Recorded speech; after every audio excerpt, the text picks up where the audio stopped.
Hello friends, എന്തൊക്കെയുണ്ട് വിശേഷങ്ങൾ? ഞാനും എൻ്റെ ഫ്രണ്ടും കൂടെ തുടരും മൂവി കാണാൻ പോവാണേ. ന്യൂംബർഗ് സിറ്റിയിലെ അഡ്മിറൽ തിയേറ്ററിലാണ് ഈ സിനിമ പ്രദർശിപ്പിക്കുന്നത്.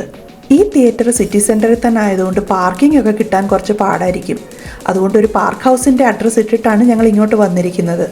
അങ്ങനെ ഞങ്ങൾ കാറൊക്കെ പാർക്ക് ചെയ്തിട്ട് ഇറങ്ങി. ഇവിടുന്ന് ഒരു 100 മീറ്ററേ ഉള്ളൂ തിയേറ്ററിലോട്ട്. ഇതാണ് ആ തിയേറ്റർ.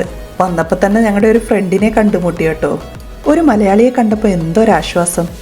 ഞാൻ ആദ്യമായിട്ടാണ് ഈ തിയേറ്ററിൽ വരുന്നത്. എൻ്റെ കുറേ ഫ്രണ്ട്സ് പറഞ്ഞു അവർ ഈ തിയേറ്ററിൽ വന്നിട്ടുണ്ടെന്ന്. ഇതൊരു പ്രീമിയം തിയേറ്ററാണ്. അതുകൊണ്ട് നോർമൽ തിയേറ്ററുകളെ അനുസരിച്ച് ടിക്കറ്റിൻ്റെ റേറ്റ് കുറച്ച് കൂടുതലാണ്. എന്നാലും നല്ലൊരു സിനിമ വന്നാൽ നമുക്ക് കാണാതിരിക്കാൻ പറ്റത്തില്ലല്ലോ. ഇതിൻ്റെ ഫസ്റ്റ് ഫ്ലോറിൽ തിയേറ്റർ നമ്പർ 1-ലാണ് നമ്മുടെ സിനിമ പ്രദർശിപ്പിക്കുന്നത്. അതുകൊണ്ട് ഞങ്ങളൊരു പോപ്കോണൊക്കെ വാങ്ങിച്ച് പതുക്കെ അങ്ങോട്ട് പോയി. ഇവിടെ എഴുതി കാണിക്കുന്നുണ്ട് 15 മിനിറ്റിൽ സിനിമ തുടങ്ങുമെന്ന്. ഞങ്ങളുടെ കുറേ ഫ്രണ്ട്സ് മൂവി കാണാൻ വന്നിട്ടുണ്ടായിരുന്നു. അങ്ങനെ ഞങ്ങൾ എല്ലാവരും കൂടെ ഒരുമിച്ച് തിയേറ്ററിനുള്ളിലേക്ക് പോയി. നാട്ടിൽ നിന്നുള്ള പോസിറ്റീവ് റിവ്യൂ ഒക്കെ അറിഞ്ഞതുകൊണ്ട് ഞങ്ങളെല്ലാവരും ഭയങ്കര എക്സൈറ്റഡ് ആയിരുന്നു കേട്ടോ ഈ മൂവി കാണാൻ. അതുമാത്രമല്ല, ഈ തിയേറ്ററിൽ ഞങ്ങൾ ആദ്യമായിട്ട് വരുന്നതായതുകൊണ്ട് അതിൻ്റെ ഒരു എക്സൈറ്റ്മെൻറ്റും ഉണ്ടായിരുന്നു. പ്രതീക്ഷിച്ചതുപോലെ തന്നെ അടിപൊളിയാണ് കേട്ടോ തിയേറ്റർ. ഇതിൻ്റെ ലൈറ്റിങ്സ് ഒക്കെ കണ്ടില്ലേ, സൂപ്പറായിട്ടില്ലേ? എനിക്ക് ഒരുപാട് ഇഷ്ടപ്പെട്ടു കേട്ടോ ഈ ഡിസൈന്. അതുപോലെ തന്നെ ഇതിൻ്റെ സീറ്റിംഗ് അറേഞ്ച്മെൻറ്റ്സും അടിപൊളിയായിരുന്നു കേട്ടോ.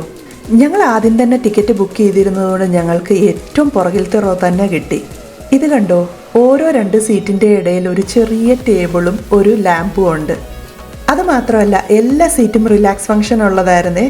അതുകൊണ്ട് നമുക്കിങ്ങനെ കിടന്നിട്ട് കാലൊക്കെ നീട്ടി വെച്ചിട്ട് സിനിമ കാണാൻ പറ്റും. ഇത്രയും അടിപൊളിയായിരിക്കുമെന്ന് ഞാൻ സ്വപ്നത്തിൽ പോലും വിചാരിച്ചില്ല കേട്ടോ. അങ്ങനെ നമ്മുടെ സിനിമ തുടങ്ങുവാണേ.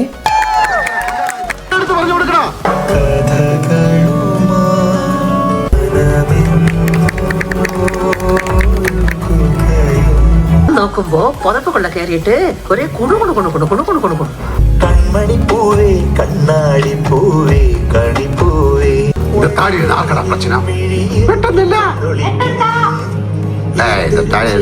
பிரச்சனை.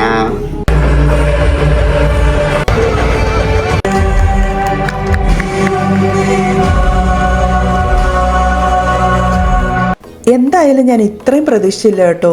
സൂപ്പർ മൂവിയായിരുന്നു. എല്ലാവരും കരഞ്ഞുകൊണ്ടാണ് സിനിമ കണ്ടിട്ട് ഇറങ്ങിയത്. ഇത്രയും നല്ലൊരു മൂവി തന്നതിന് ഹാറ്റ്സ് ഓഫ് ടു തരുൺ മൂർത്തി. എന്നാൽ ശരി, ഇനി പുതിയൊരു വീഡിയോയുമായിട്ട് വരുന്നത് വരെ എല്ലാവർക്കും ബൈ ബൈ.